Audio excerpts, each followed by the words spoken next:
Bismillahirrahmanirrahim. Assalamualaikum warahmatullahi wabarakatuh. Alhamdulillahirabbil alamin. Alhamdulillahilladzi anzala sakinata fi qulubil mu'minin liyazdadu imana ma'a imanihim. Segala puji mari kita hadirkan kehadirat Allah. Karena tidak ada kebaikan yang bisa kita terima melainkan pasti daripadanya. Dan seluruh hari yang kita jalani semuanya penuh dengan kebaikan dari Allah. Maka semoga kita bisa menjadi hamba Allah yang bersyukur, meskipun syukur kita tidak akan pernah cukup mensyukuri nikmat dari Allah.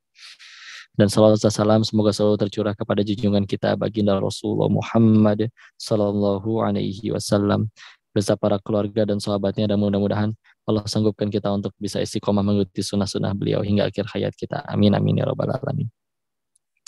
Baik, bismillah teman-teman yang dirahmati Allah. Terima kasih wabil khusus kepada MCI, Mualaf Center Indonesia yang di Jawa Timur, dan Dompet Al-Quran. Di sini diwakili Masya Allah ada Ustadz Agung, Ustadz Rian. Semoga Allah selalu merahmati semuanya, sehat-sehat terus, diberkahi keluarganya Masya Allah. Dan juga teman-teman yang bergabung, baik yang di Zoom maupun yang di live. Terima kasih telah merelakan waktunya, kesempatannya, kuotanya, baterainya untuk ngaji di sini. Yang paling berbahagia dari kami yang menyelenggarakan bukan ketika kaliannya selalu mengingat kami, ikut kami, enggak lah. Yang penting semua tambah takwa sehingga kami diizinkan oleh Allah kebagian pahala jariahnya. Dan insya Allah mudah-mudahan pertemuan ini selalu jadi kebaikan. Kita akan bahas lagi, kita lanjutkan kitab Al-Hikam karya Syekh Ibnu Athaillah As-Sakandari. Maka sebelum itu mari kita sempurnakan dulu adab kita kepada beliau dan kitab ini. Dan juga kita doakan ya semoga pertemuan kita kali ini juga bisa jadi pahala jariah bagi Coach Stephen rahimahullah. Semoga Allah selalu merahmati beliau. Bismillahirrahmanirrahim. Alhamdulillahirabbil alamin. Allahumma shalli ala sayidina Muhammad wa ala ali sayidina Muhammad. Allahumma ighfir lil musannif Syekh Ibnu Athaillah As-Sakandari rahimahullah. Allahumma wali walidina wali masyayikhina. Allahumma ighfir lahum warhamhum wa'afihim wa'fu anhum. Al-Fatihah. A'udzu billahi minasyaitonir rajim. Bismillahirrahmanirrahim. Alhamdulillahirabbil alamin arrahmanir rahim maliki yaumiddin. Iyyaka na'budu wa iyyaka nasta'in ihdinas siratal mustaqim siratal ladzina an'amta 'alaihim ghairil maghdubi 'alaihim waladdallin. Amin. Baik, bismillah, kita lihat kitab Al-Hikamnya. Terakhir sudah nyampe hikmah nomor 7, maka kali ini kita lihat hikmah nomor 8. Matan bahasa Arabnya di halaman 20 kiri bawah, terjemahannya di pojok kanan atas. Kita baca matannya dulu ya. Qala musannif fi hadzal kitab, berkata sang penulis di kitab ini, idza fataha laka wijhatan minat ta'arrufi fala tubali ma'aha min qalla amaluka fa innahu ma fataha laka illa wa huwa yuridu an yata'arrafa ilaika alam ta'lam anna ta'arruf huwa muridu huwa alaika wal a'malu anta muhdiha ilaihi wa aynama tuhdihi ilaihi mimma huwa muriduhu alaika. Ini Masya Allah ya. Terjemahannya kita lihat.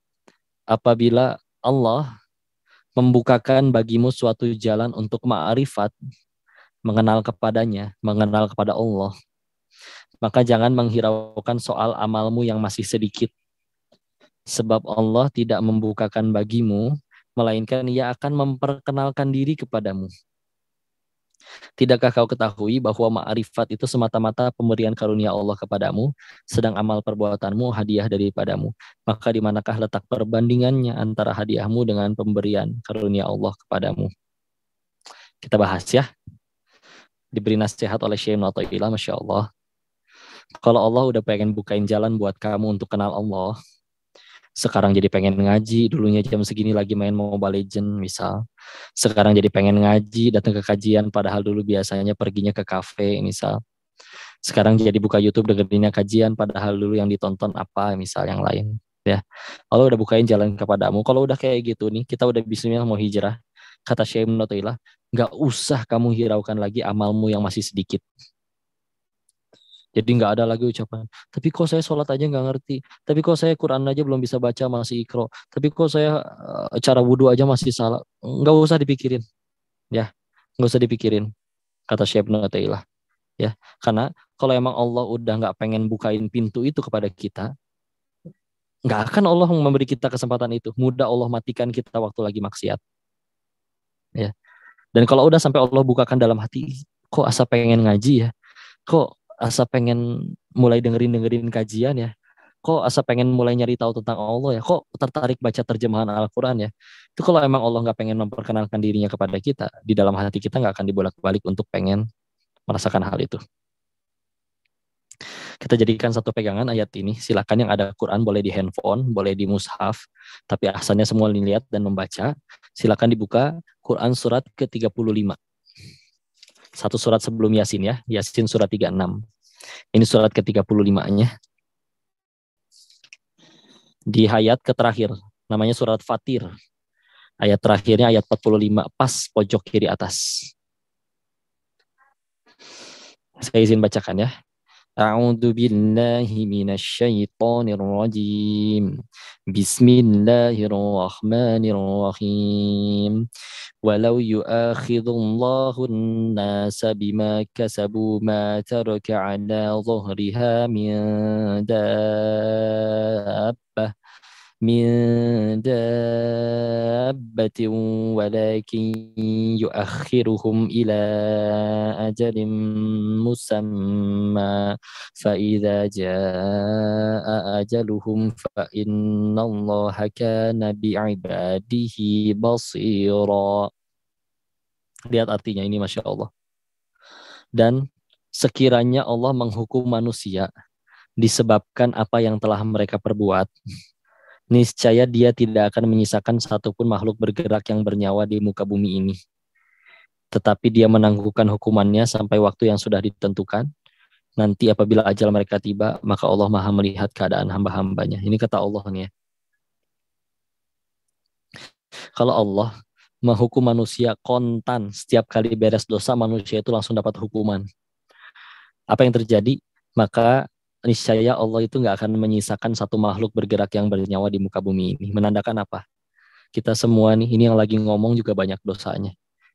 Tapi sekarang kenapa ini yang lagi ngomong masih hidup? Allah nungguin tobatnya. Allah masih kasih kesempatan. Karena tadi, kalau setiap maksiat kita kontan dibalas detik itu juga balasannya. Berarti banyak sekali hal-hal yang layak bagi diri kita untuk diganjar dengan azab kalau mau jujur. Ya.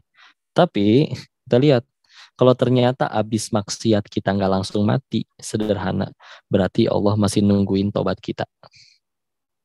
Ya, maka jangan sampai waktu yang masih Allah izinkan ini, padahal mudah bagi Allah matiin kita pas lagi maksiat, terus kita sia-siakan, maksiat lagi. Udah ya. Jadi nggak boleh ada pilihan, ada nggak perasaan was-was seperti saya udah banyak dosa, diampuni nggak ya? Kayaknya nggak bakal diampuni nih. Udahlah kepalang basah nyembur aja sekalian. Jadi maksiat terus-menerus. Enggak ya. Enggak. Itu waswas syaitan. Karena setan nggak suka tuh kita tobat. Dan setan kalau kita tobat juga nggak bisa ngapa-ngapain. Nggak bisa nyekek dari belakang. Pas lagi kita mau wudhu, di sliding, tiguling, nggak bisa. Ya, ditonjok nggak bisa sama sekali. Ya, dia nggak suka. Maka gimana caranya? Dikasih was-was. Udahlah bro, YOLO, you only live once. Hidup cuma sekali. Udahlah hidup seenaknya. Kapan lagi? Nanti tobatnya bisa nunggu tua. Itu na'udzubillah. Enggak ya. Enggak. Kalau ada perasaan ya Allah diampuni atau enggak, tenang aja. Pasti diampuni. Memang hukuman Allah itu keras. Tapi ampunan Allah itu lebih luas daripada dosa-dosanya manusia. Ya. Maka banyak sekali nanti kita akan bahas hadis-hadis yang bercerita tentang ampunan Allah. Kita akan bahas salah satunya ya. Tapi kita ini sudah lihat dulu nih bahwa ternyata ya kita tidak lolos dari dosa. Maka berarti ketika akhirnya kita ngelihat orang nih, kok saya ngelihat dia berbuat dosa, demi Allah saya nyaksiin dia maksiat ini depan mata saya misalkan, ya. Maka apa yang mesti kita lakuin? Kalau habis maksiat dia nggak langsung mati detik itu juga, maka sederhana. Berarti yang punya alam semesta aja masih ngizinin dia bertobat, masih kasih dia kesempatan. Maka apa hak kita yang sama-sama hamba yang pernah dikasih Allah kesempatan, langsung menghakimi, dia mah hina, dia mah bakal masuk neraka, dia mah ahli neraka. Enggak sama sekali. Ya, kita juga hamba Allah yang pernah diampuni. Firman tadi surat Fatir surat 35 ayat 45 menegaskan bahwa kalau semua dosa manusia dibalas kontan detik itu juga habis ini manusia seplanet bumi, nggak ada yang lolos dari dosa. Ya. Masalahnya, kok masa sampai mati semua sih? Kok kan ada dosa kecil. Sekecil-kecilnya dosa nggak ditobati, tetap aja ada hukumannya. Dan ganjaran paling ringan di neraka bagi orang yang bermaksiat itu adalah seperti dipakaikan sendal dari api, ya. Dan saking panasnya sendal tersebut, ia sampai otaknya meleleh, dan itu bagi mereka merasa itu adalah yang terberat, padahal itu adalah hukuman yang paling ringan. Kayak gitu ya, kita ngelihat, Masya Allah, ya Allah, maksiat orang benar-benar maksiat depan mata, tapi kita ingat, Masya Allah, dia tobat malam ini bisa jadi diampuni. Jangan sampai yang maksiat dia, kita yang dapat dosa. Gimana maksudnya kok? Yang maksiat dia, malamnya dia tobat, tapi kita gagal jaga hati, kita masih gibahin dia terus-menerus sampai besoknya, besoknya, besoknya. Dianya udah diampuni, kitanya masih dapat dosa sampai bulan depan. Rugi nggak? Yang maksiat orang, yang dosa kita. Gara-gara apa? Gagal jaga hati. Tenang aja, ya. Jadi ada orang maksiat, kita juga dulu maksiat lah, tenang aja. Maka kalau Allah mau, bisa mereka yang jadi ahli ibadah, kita yang jadi ahli maksiat. Kita sekarang bisa ada di kajian ini juga bukan karena kitanya yang udah soleh. Ini mah Allah lagi nolongin kita aja. Bisa jadi ini adalah doa dari nenek kita yang dikabulin.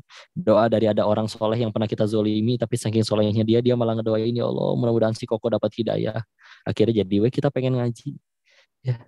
Bukan karena kitanya udah hebat, udah jago, udah soleh. Sama dititipin hidayah di keluarga. Sekeluarga yang pengen sholat cuman kita doang. Bukan kitanya yang udah jadi baik, enggak. Kalau Allah mau bisa sekeluarga yang ahli ibadah, kita yang dibiarin maksiat.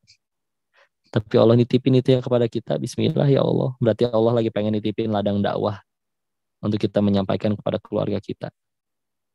Jangan sekali ngerasa diri ini udah baik.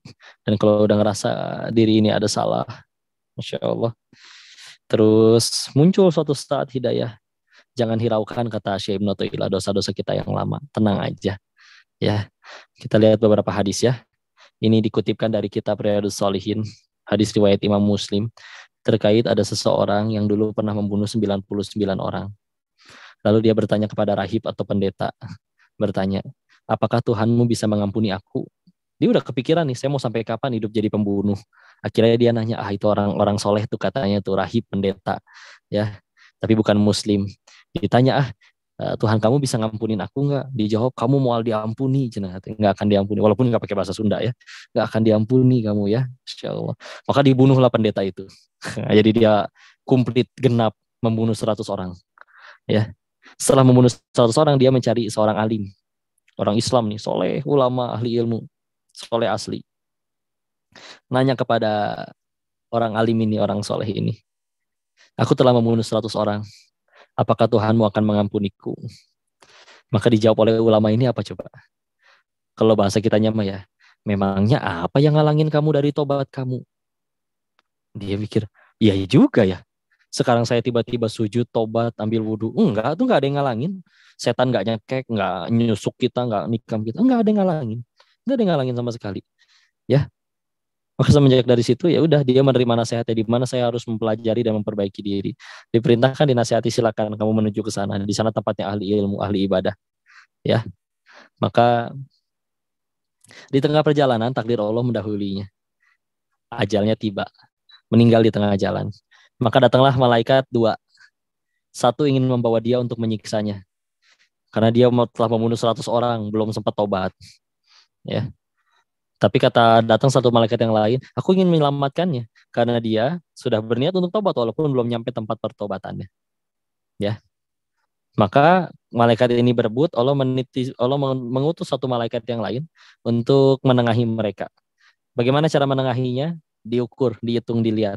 Lebih dekat mana jarak si orang yang mati ini, si pembunuh 100 orang ini, yaitu lebih dekat ke tempat dia membunuh apa lebih dekat ke tempat dia bertobat. Maka di hadis itu diceritakan hanya 1 jengkal lebih dekat ke tempat dia bertobat. Tahu Rasulullah SAW sabda ya, maknanya begitu. Maka diperintahkan oleh Allah diampuni dosanya. Dan bismillah ujung-ujungnya bisa ke surganya Allah. Insya Allah. Itu tuh yang bunuh 100 orang. Coba di sini coba raise hand, ada yang pernah bunuh orang? Silakan. Bunuh nyamuk kok paling juga. Insya Allah. Maka Masya Allah ya, ampunan Allah tuh jauh lebih luas. Tinggal kita mau nggak nyambutnya. Tenang aja. Ini hadisnya sahih dari riwayat Imam Muslim, diriwayatkan dari sahabat yang bernama Ibnu Abbas. Juga kalau saya bacanya ini di kitab Riyadhus Shalihin. Ya. Jadi tenang aja. Di hadis yang di riwayat yang lain, ada hadis riwayat dari Imam At-Tabrani. Beliau menjelaskan pena diangkat selama 6 jam. Saya ketika membaca tentang ini ya. Maksudnya apa? Ketika seorang muslim berdosa, maka Allah memerintahkan malaikat pencatat dosa untuk menahan dulu pencatatannya. Kalau dalam waktu tersebut dia bertobat, maka tidak jadi dicatat dosanya. Baik ya Allah. Makanya sekali lagi ya, kalau Allah udah benci sama kita gara-gara dosa kita, kalau Allah yang benci sama kita, yang mudah bagi Allah matiin kita pas lagi maksiat. Kenapa kita masih hidup? Karena Allah cuma benci perbuatannya, bukan individunya. Dan perbuatan orang mah bisa berubah. Bismillah. Yuk kita berperbaiki diri. Ya. Tahu nggak ada riwayat yang menjelaskan bahwa Firaun itu ketika akhirnya mau ditelan laut, ya, kan laut dibelah tuh atas seizin Allah, lalu akhirnya laut ditutup kembali, Firaunnya kan tenggelam. Ketika tenggelam itu akhirnya dia sadar bahwa dirinya bukan apa-apa dan ingin menyebut nama Allah, bertobat di sisi Allah.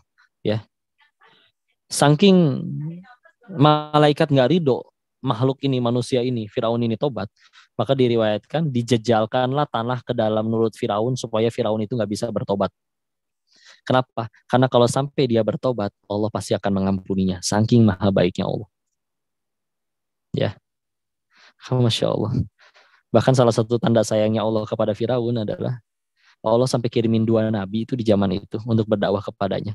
Nabi Musa alaihissalam dan Nabi Harun alaihissalam. Ya, di raja-raja yang lain coba, apakah dikirimkan sampai lebih dari 1 nabi? Masya Allah. Tanda kasih sayangnya Allah. Maka bismillah. Kata Syekh Ibn Athaillah, kalau Tuhan udah pengen bukain kamu nih, sekarang kamu mulai pengen ngaji, sekarang mulai pengen pakai gamis, mulai pengen pakai kerudung, mulai pengen denger-denger kajian di YouTube, mulai pengen mulai ngaji, ya. Maka kata beliau, jangan hiraukan soal amalmu yang masih sedikit. Sebab kalau emang Allah udah pengen ngebukain hal itu, berarti Allah memang ingin memperkenalkan dirinya kepadamu. Kalau orang udah benci, gampang dihukum pas lagi maksiat. Dan kalau emang Allah nggak pengen ngampunin, ya mudah dimatiin pas lagi maksiat. Bismillah, tadi ayatnya sudah kita bahas. Dan tenang aja ya, ini kemuliaan yang luar biasa dari Allah. Maka ini sebuah keberuntungan yang luar biasa. Makanya hidayah itu lebih mahal lagi ya, apalagi kalau bisa sampai istiqomah.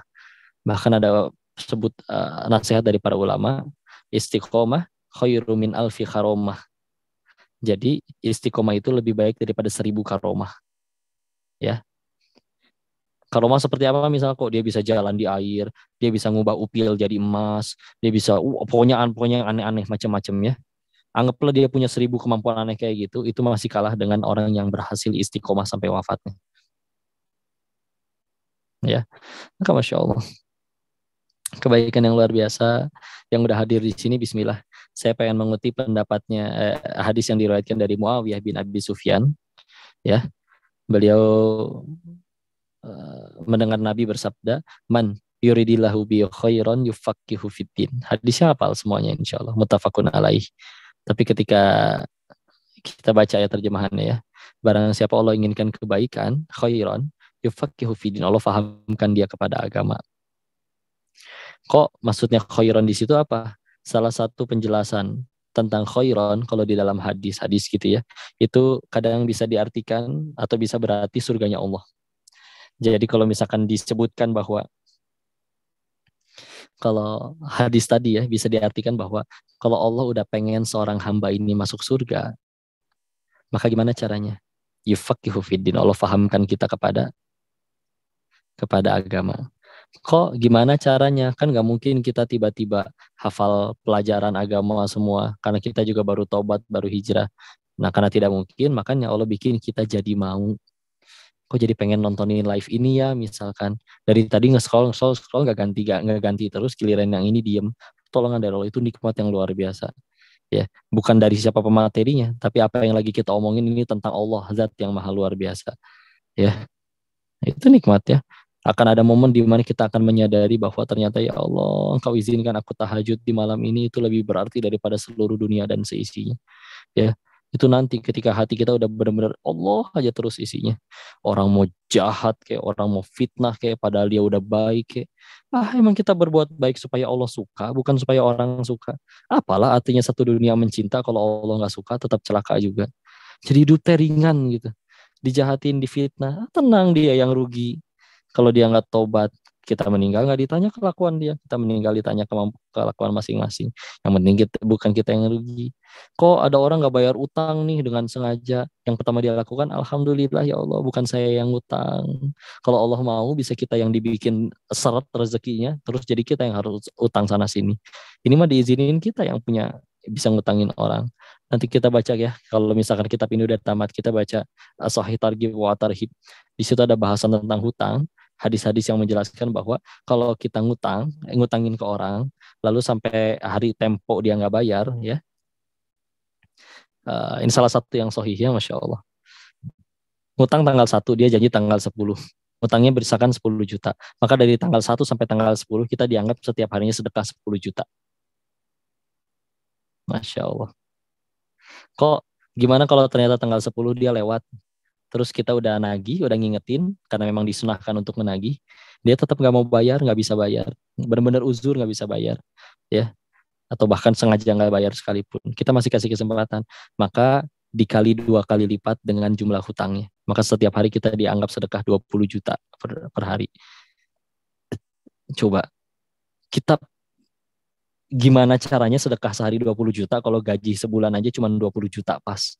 Kita harus dipotong ini itu segala macam. Gara-gara itu, jangan kaget kalau kalian nanti di hari akhir, ya Allah pahala sedekah saya sebanyak ini. Ya udah. Kisah yang luar biasa ya. Uh, Nonton ini nggak filmnya Imam Syafi'i? Ada serialnya 35 episode. Di episode ke-9-nya itu saya ingat banget. Ada kisah salah seorang ulama sejaman dengan Imam Syafi'i dan Imam Malik juga, tinggalnya di Mesir, namanya Laits bin Sa'ad. Ya, suatu ketika beliau itu dizolimi oleh wali kota di zaman itu. Ngebangun rumah 3 kali dihancurin. Jadi beliau tinggal di tenda aja. Ya, padahal beliau nggak ada salah apa-apa. Maka ketika akhirnya ditolong oleh Allah, akhirnya wali kotanya mengakui beliau yang salah dan minta maaf kepada Laits bin Sa'ad, ulama besar ini. Semua orang-orang juga udah mulai nggak percaya lagi sama fitnah-fitnah yang menyerang beliau. Akhirnya ya udah beliau memikirkan untuk ya sudah beli rumah aja, nggak tinggal di tenda lagi. Maka ternyata ada salah seorang jemaahnya, itu beliau memang benar-benar cinta sama gurunya ini. Maka ya udah rumahnya dijual murah. Waktu itu dijualnya 1.000 dinar. Walaupun kalau dirupiahin rumah 1.000 dinar itu senilai nyaris 4,7 miliar. Ya. Maka akhirnya dibeli rumahnya. Nah, setelah dibeli rumahnya, akad selesai, Imam Laits bin Sa'ad ini nyari orang yang dulu rumahnya saya beli, sekarang pindah kemana ya? Kok dicari-cari di kota ini nggak ada. Akhirnya dicari, nanya-nanya info, ada yang tahu bahwa orang yang dulu jemaahnya yang ngejual rumahnya kepada imam ini, ternyata sekarang tinggal di tenda di pinggir kota, nggak punya rumah. Ya, maka didatengin dong oleh Imam Laits bin Sa'ad, ditanya. Pertama beliau cuma nanya satu hal. Itu di rumah yang saya beli dari kamu ada pohon kurma di perbatasan antara rumah saya sama rumah tetangga. Itu pohon kurma haknya saya atau hak tetangga? Saking menjaganya. Dijawab, oh itu milik saya sendiri yang nanam. Karena sekarang sudah dibeli oleh imam, maka itu milik imam. Yang kedua ditanya tentang kenapa kamu jual? Maka cerita, iya selain untuk supaya bisa memuliakan imam, bisa punya rumah, ya, maka saya memang lagi butuh duit sih. Bisnis saya bangkrut, jadi saya punya banyak hutang. Maka kata imamnya, Masya Allah, la haula wala quwata billah, ternyata engkau ada kepahitan ya sampai ngejual rumah sampai kayak begitu. Saya nggak enak nih kalau misalkan kayak gini. Ya udah saya batalin aja ya perjanjian rumahnya. Maka ditanya, waduh kalau dibatalin gimana, mana bisa? Saya nggak jadi bayar utang dong, dan udah dibayarin ke orang-orang. Maka kata Imam Laits bin Sa'ad apa? Rumahnya untukmu saya kembalikan, dan uangnya tidak usah kamu kembalikan. Gimana maksudnya? Iya, saya bayarin utang kamu, biar saya tinggal di tenda lagi aja. Itu the real sultan, Masya Allah ya. Ulama asli itu kayak gitu.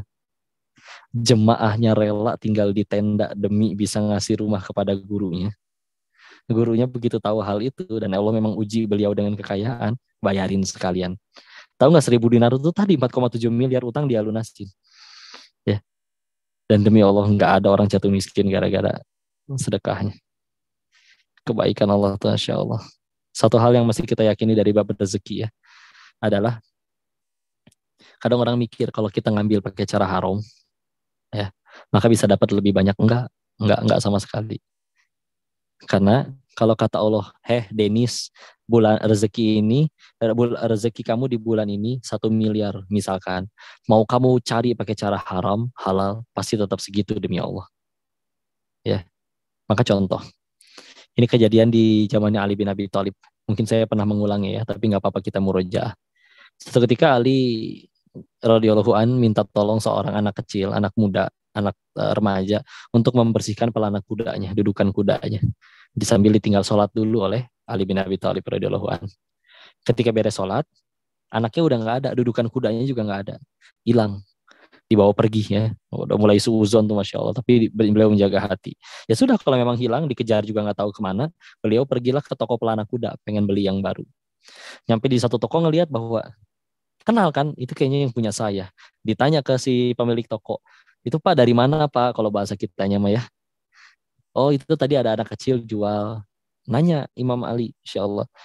Ali bin Abi Thalib bertanya, izin bertanya, Bapak ngasih uang berapa ke si anak muda itu? Dijawab, 1 dirham. Maka kata Ali bin Abi Thalib radhiyallahu anhu dalam hatinya, demi Allah yang jiwaku berada di tangannya, selesai aku sholat, emang aku rencananya pengen ngasih 1 dirham ke anak ini. Tapi coba hikmahnya apa? Kalau dia sabar, kalau dia sabar menanti, ya dia dapat pahala dan tetap dapat rezeki. Tapi kalau tidak sabar menanti, dikira bakal dapat lebih cepat dan lebih banyak. Enggak, segitu-segitu juga, tapi dapat dosa. Ya, rugi. Jadi udahlah, sudah dijamin, sudah dijamin. Izin saya cerita satu lagi ya. Mungkin saya pernah cerita juga bahwa memang rezeki manusia itu cuma 3 memang, yang dimakan lalu menjadi kotoran, yang dikenakan lalu menjadi usang, dan yang diinfakkan di jalan Allah. Suatu ketika itu ada teman dulu saya waktu di Thailand atau masih di dunia perjudian. Dia keluar dari kasino kami, lalu bersama dengan pacarnya orang Thailand. Dia kerjanya sebagai sexy dancer. Dia resign dari diskotik. Si cowoknya, si teman saya ini berhenti dari perjudian. Ngapain mereka? Mereka kerjasama bikin dapur narkoba sendiri. Mereka bikin narkoba sendiri. Entah belajar dari mana, mereka bisa beli bahan baku di apotek umum sampai bisa jadi kokain. Itu entah gimana mereka belajar dari mana. Ya. Nah orangnya unik. Dia udah jadi sampai atas. Akhirnya dia menjadi bandar narkoba paling besar di kota tersebut. Dan dia unik. Nggak kecanduan judi. Nggak kecanduan minum-minum. Nggak kecanduan main perempuan. Ya. Ditabung uangnya. Dengan niat suatu saat pasti aku pengen pulang, pengen bahagian orang tuanya. Qadarullah suatu ketika si pacarnya selingkuh, pergi sama laki-laki lain. Dianya dicepuin, dikhianati, dipenjara, dimasukinnya penjara Kamboja lagi, bukan penjara Thailand. Ya, maka ya disiksa, digebugin, dipukulin, tersiksa, nggak tahan.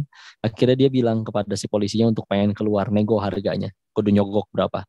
Ya, maka nominal yang dia tabung selama dia jadi bandar judi bandar narkoba bertahun-tahun, ya, itu tepat senilai jumlah yang diminta oleh polisi itu untuk supaya dia bisa bebas. Sehingga akhirnya dia mikir, buat apa tuh ya saya nabung, ternyata cuma lewat doang buat jadi rezeki haram si polisi korup itu. Insya Allah. Kita mikir, ya Allah rezeki ini kalau saya jadi gini pasti saya tambah kaya. Enggak bro. Rezeki itu cuma yang udah dimakan jadi jadi kotoran, yang dikenakan lalu jadi usang, dan yang diinfakkan di jalan Allah. Udah. Selagi itu masih belum kita makan, belum kita pakai, dan belum kita infakkan, meskipun ada di rekening atas nama kita, belum jadi punya kita. Tenang aja.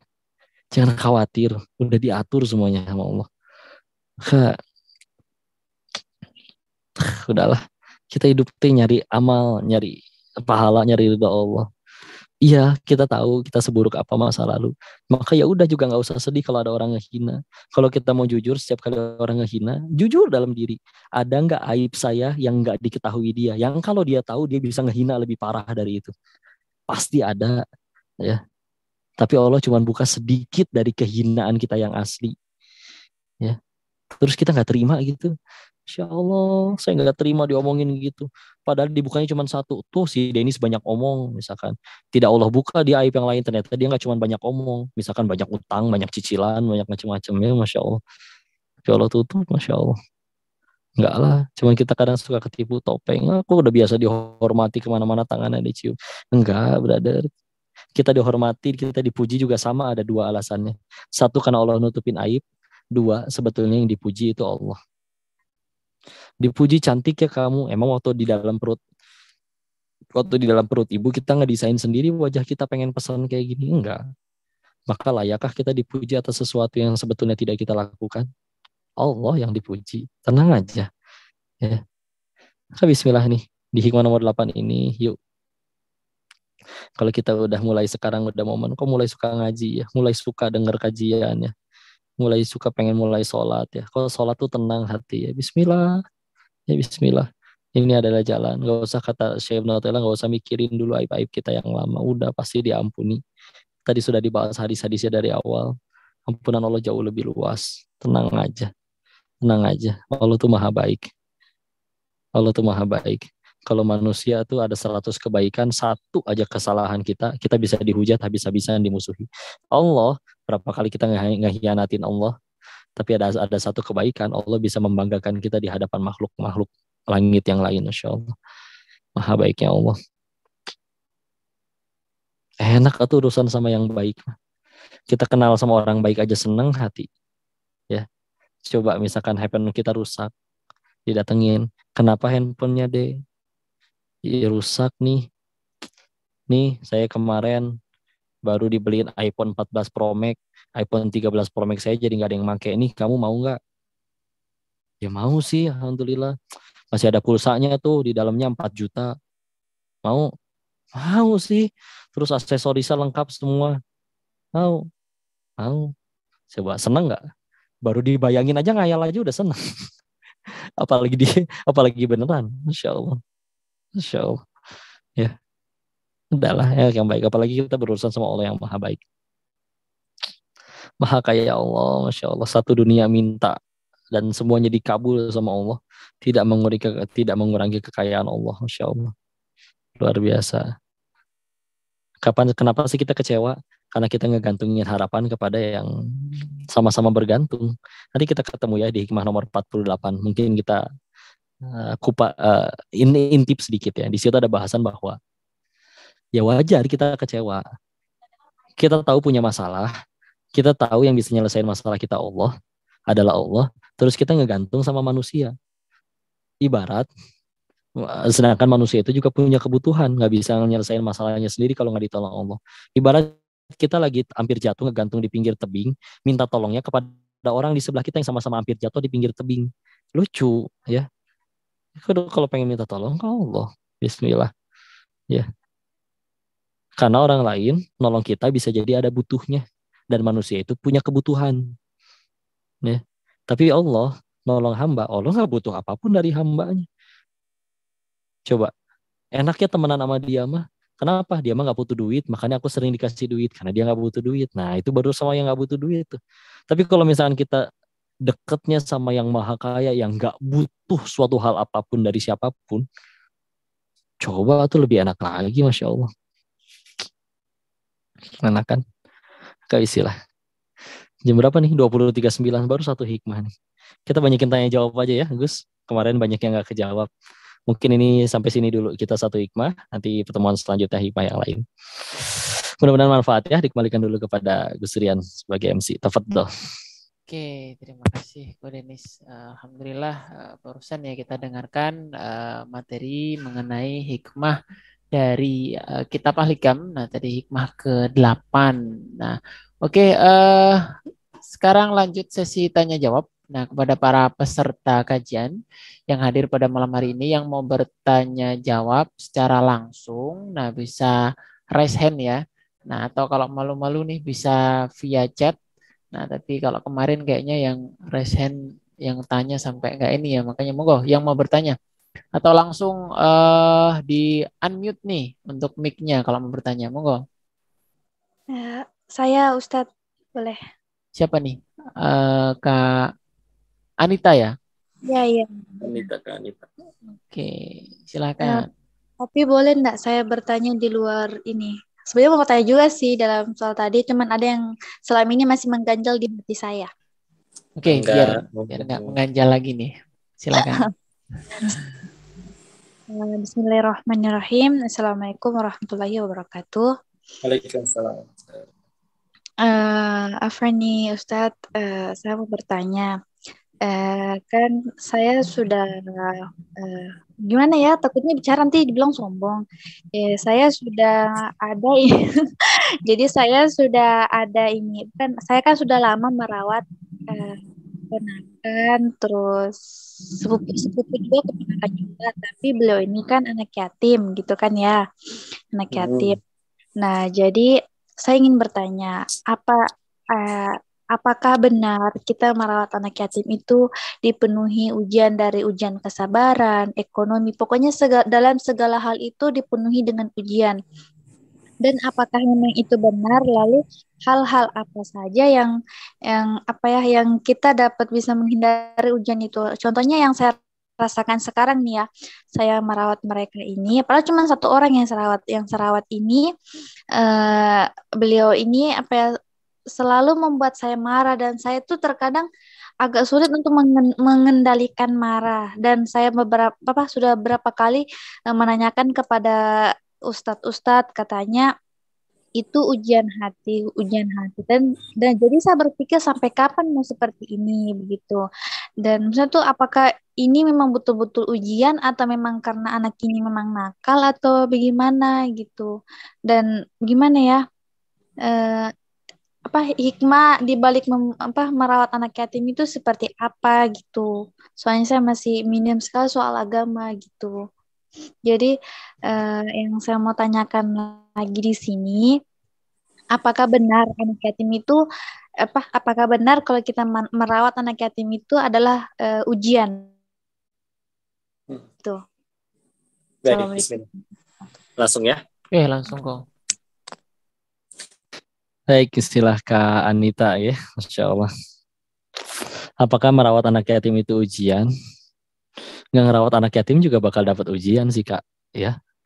Maka tinggal kita cara nyikapinnya. Ingat, yang berbahaya dari masalah itu bukan masalahnya, tapi kalau kita salah menyikapi masalahnya.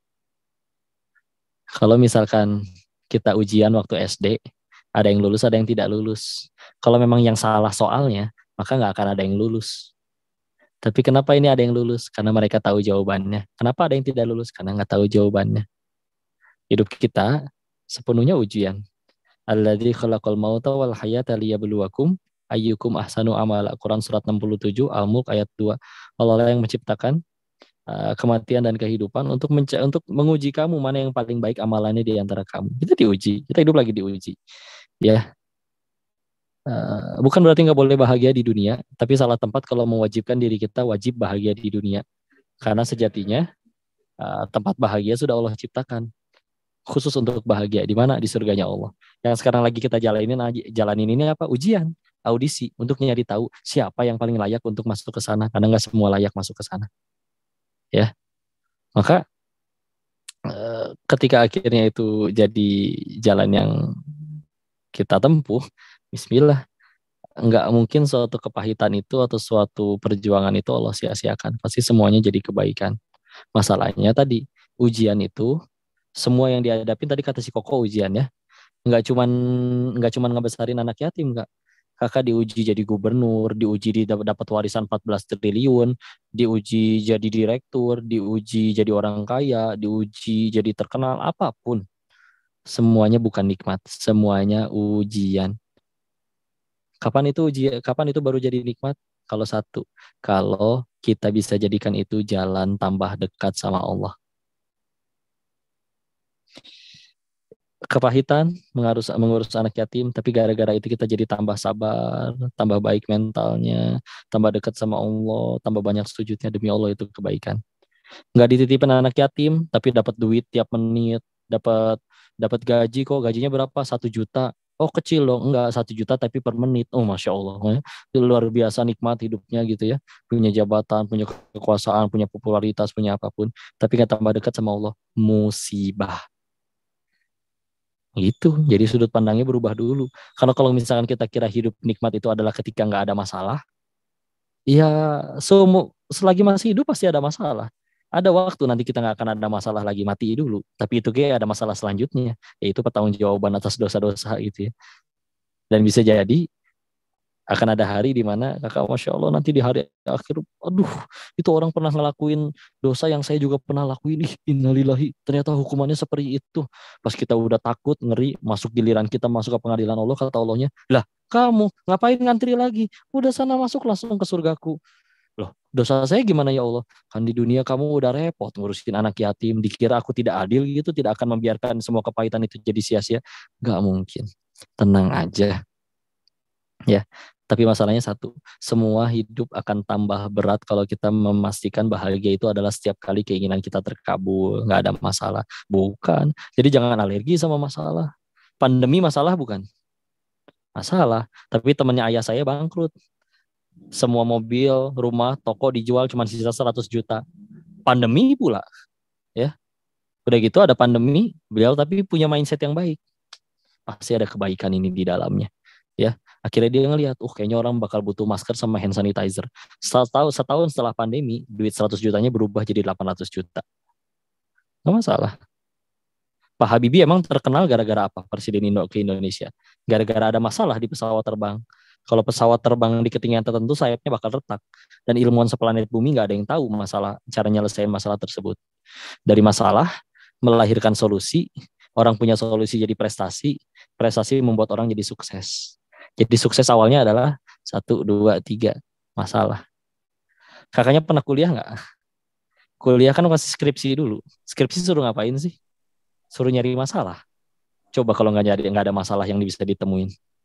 Bisa. Udah jadi orang kaya nih. Tahu harta ini ujian, pengen sedekah, tapi atas seizin Allah tidak diizinkan, kita nggak ketemu, kita dunia kosong, nggak ada tempat kita sedekah, kotak amal nggak ada, orang tidak mampu tidak ada. Gimana caranya kita jadi amal soleh? Repot, Masya Allah. Jadi tenang, nggak bisa kita minta supaya nggak ada masalah. Pasti ada masalah karena kita perlu masalah buat nyampe surganya Allah. Ya. Nabi Adam alaihissalam diusir dari surga, cuman gara-gara demi Allah satu dosa doang. Kita bakal mati, cita-cita pengen ke surga. Tapi gimana ceritanya kalau kita punya dosa lebih dari satu, sedangkan yang punya satu dosa aja diusir dari surga? Gimana tuh caranya kita masuk sana? Oh tenang, ditolong sama Allah. Allah tahu ibadah kita segini-gininya. Ibadah jarang. Sholat jarang khusyuk. Lupa rokaat. Sedekah jarang. Istighfar apalagi. Ya misalkan ya.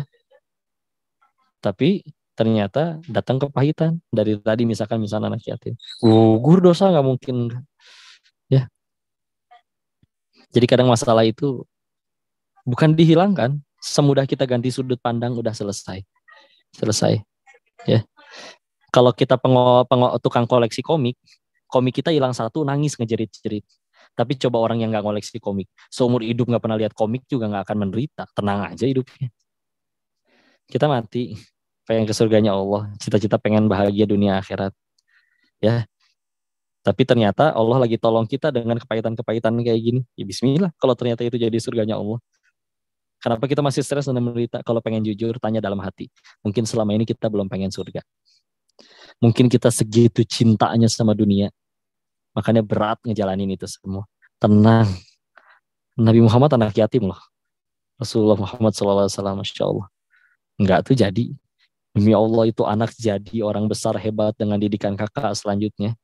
Ya, Bismillah. Kakak sudah wafat mengalir pahala jariah yang luar biasa. Itu amalan yang luar biasa.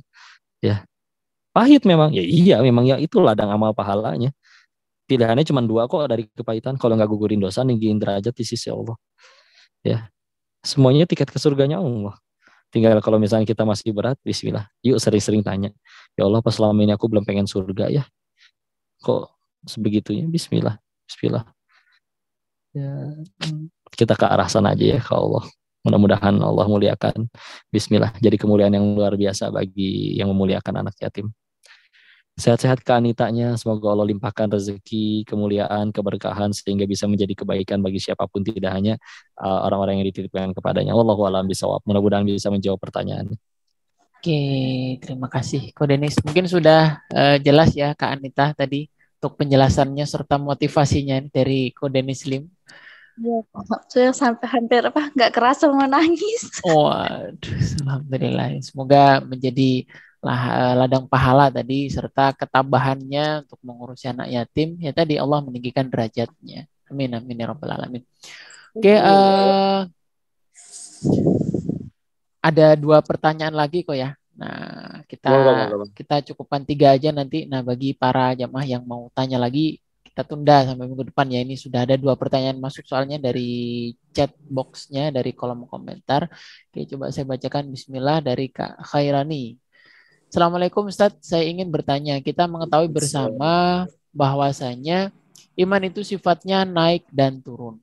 Lalu ketika iman kita sedang turun atau sedang futur, apa trik terbaik agar iman kita kembali naik dan dekat kembali dengan Allah? Terima kasih. Oke, monggo ke. Baik, bismillah. Iman, betul, naik turun. Yazid wa yamkus. Kapan dia naik seiring bertambahnya ketaatan? Kapan dia turun seiring bertambahnya maksiat? Apa tips atau trik terbaik ketika kita lagi turun? Dan semua futur pasti mengalami ya. Semua mengalami. Karena hati dalam bahasa Arab itu kolbu. Nah, kolbu berasal dari kata kulub yang berarti bolak-balik. Makanya salah satu doa yang sering dikumandangkan Nabi, ya muqallibal qulub, sabbit qulubana ala dinik. Kalau sendiri, sabbit qalbi ala dinik. Ya, wahai yang maha membolak-balikan hati, teguhkan aku pada agamaku. 2, jangan sendirian. Ya, cari lingkungan yang baik. Biar minimal kita malu nggak maksiat. Ya, malu kalau lagi maksiat. Aduh, pengen maksiat nih. Sekeliling lagi ngapalin Quran semua. Tengsin lah. Masa pusreng sendiri, akhirnya dia jadi ikut ngapalin Quran. Ya, gitu nggak apa-apa. Cari lingkungan. Yang pasti jangan sendiri. Sibukan dengan kegiatan. Bismillah. Yuk, terus sibukin. Sampai Bismillah mungkin ada momen izin ya. Ada orang yang kami kenal, Masya Allah. Bangun, pasang alarm 1 jam sebelum azan subuh. Jadi mengawali yang diawali dari tahajud dulu. Terus bangun, sholat subuh berjamaah tepat waktu di masjid, bahkan kadang ngimamin. Ya, beres sambil nunggu beliau kuliah jurusan hadis. Beliau itu baca zikir pagi petang al-masurat dulu. Udah gitu kadang baca, udah gitu nyelesain bacaan 1 juz. Beliau mewajibkan dirinya untuk baca 1 juz per hari. Ya, beres jam setengah jam 5.15 katanya kuliah. Udah gitu beres jam 6.45, 90 menit ngaji. Beres kerjanya pun kadang ngajar, jadi kebaikan, jadi amal soleh segala macem. Ya, padat sampai sore kayak ini. Malamnya birrul walidain atau enggak kumpul dengan anak istri. Semuanya jadi kebaikan sampai tidak disediakan celah sedikit pun untuk berbuat kemaksiatan. Dulu waktu ngerasain sempat pesantren di Darut Tauhid, diwajibkan kayak gitu juga. Jadwal pagi setiap hari dimulai dari 2:30 atau jam 3. Ya, tahajud harus berjamaah di Masjid Darut Tauhid Bandung. Udah gitu beres harus ikut MQ pagi, kajian pagi, selesainya jam 6. Ada waktu jam 6 sampai jam 7 untuk mandi, olahraga, siap-siap. Jam 7 sampai jam 12 itu cuman kepotong sebentar untuk sholat duha. Sisanya sampai azan zuhur itu kelas. Beres zuhur makan siang, beres makan siang, kelas lagi sampai asar. Beres asar istirahat setengah jam untuk jajan, udah gitu kelas lagi sampai maghrib. Maghrib kalau pada saum buka puasa. Dan kadang dan di setiap maghrib selalu ada kajian, pada isanya juga suka ada kajian. Beres jam 9, jam 8, jam 9-an wajib setor hafalan. Selepas kegiatan jam 10 udah tepar semua, udah capek. Bangun lagi jam 3 lagi. Enggak, Allah sediain sengaja tidak disediakan tempat untuk supaya ada celah untuk maksiat. Ini bisa silakan kalau pengen diamalkan. Ya. Jadi jaga ya, kita kita jaga supaya ketika futur itu jangan sediakan celah untuk ketika kita sendiri dan nganggur. Hati-hati ya, nikmat yang paling sering dijadikan sesuatu yang disalahgunakan adalah nikmat luang. Ya, entah luang harta, apalagi luang waktu ya. Insya Allah. Makanya kalau bisa waktunya kita manfaatin. Apalagi setiap detiknya kita dihisap. Ya. Kok nggak berat hidup kayak gitu? Misalkan orang-orang seperti itu, bismillah. Kalau itu dilakuin, cinta datang karena biasa, brother. Insya Allah dari situ mudah-mudahan bisa jadi jalan malah cinta dengan ibadah. Gak apa-apa, gak masalah sama sekali. Tenang aja.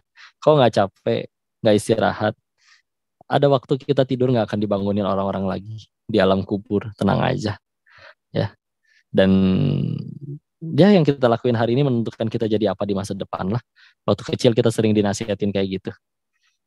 Teman sebangku, tapi yang satu rajin belajar, yang satu rajin bolos. Maka jangan heran kalau ketika ketemu lagi di umur 40 tahun, yang satu udah punya perusahaan, yang satu nggak punya apa-apa, malah punya banyak utang. Jadi capek memang, tapi bismillah. Toh memang hidup ini buat capek untuk mengejar ridhonya Allah. Nah, kalau nggak jadi ridhonya Allah, sungguh merugi. Gitu aja ya paling ya, silakan. Boleh jaga lingkungan, doa-doanya boleh tadi ya, kalau nggak ya muqallibal qulub sabit qalbi ala dinik, atau enggak surat ketiga surat Ali Imran ayat 8.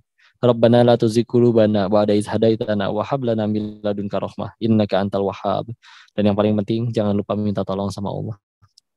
Ya Allah, izinkan hamba terus berada dalam keadaan ini dalam kebaikan ya Allah. Bismillah. Bismillah. Ya, nggak bisa kalau nggak ditolong Allah lah. Wallahu a'lam bishawab.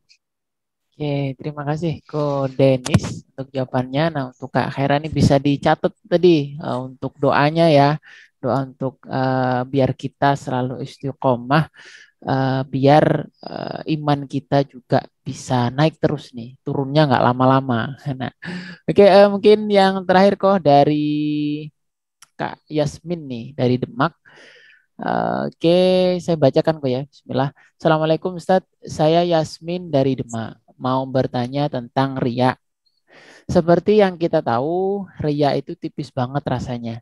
Saya kadang takut apa yang saya lakukan secara lahiriah adalah sebuah riya.